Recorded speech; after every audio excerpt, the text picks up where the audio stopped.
साथियों, 2 सालों से हमारे सिरसा क्षेत्र के कई खंडों में, जैसे एलनाबाद क्षेत्र में, रानिया क्षेत्र में, इधर बड़ागुड़ा साइड में जंगली सूरों का आतंक चल रहा है।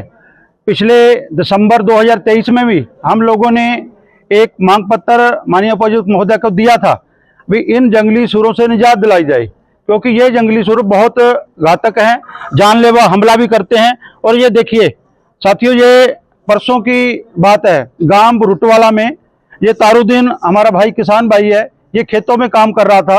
तो खेतों में काम करते हुए जंगली सूरों ने इस पर हमला कर दिया और हमले में ये अपना घायल हो गया। उसके बाद पाम पे भी, टांग पे भी कई जगह पर चोट लगी है।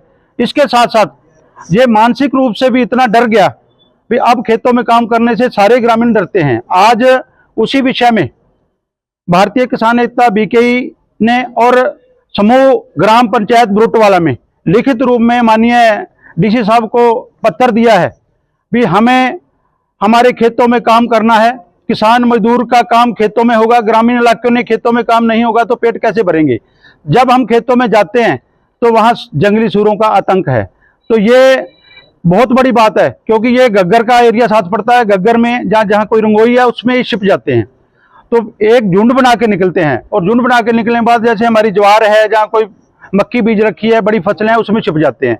तो बहुत बड़ा डर और भय का माहौल है जो हमारे एरिया में बना हुआ है। ये तो ब्रुटवाले की बात है, ब्रुटवाले की ग्राम पंचायत सारी आई हुई है। उसके साथ ममेरा के होगी, कोटली के, सुपरा और इधर खारिया के साथ लगते जितने भी गांव हैं, लघुआना बड़ागुड़ा तक, ये सुअर रात को निकलते हैं या शाम को निकलते हैं, कभी दिन में भी निकल जाते हैं और झुंड में निकलते हैं और बहुत तेजी से भागते हैं। इनको ना तो कोई आम आदमी पकड़ सकता है ना रोक सकता है।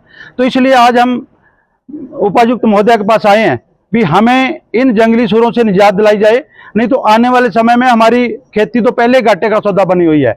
नीचे जंगली सूरों ने, ऊपर भ्रष्ट तंत्र ने, भ्रष्ट राजनेताओं ने खेती को बर्बाद करके रखा हुआ है। तो इसलिए हमारे ग्रामीणों को, हमारे किसानों को, मजदूरों को जंगली सूरों से बचाया जाए, हमारी फसलों को जंगली सूरों से बचाया जाए। इसीलिए आज मांग पत्र के माध्यम से माननीय डीसी महोदय को कहा है, उन्होंने डीएफओ को रेफर भी कर दिया है। अब देखते हैं पिछले बार की तरह काम होता है कि इस पे काम होता है। अगर नहीं काम होता तो मजबूरन हमने बड़ा संघर्ष भी करना पड़ेगा, क्योंकि हमारे पास और चारा नहीं है कोई।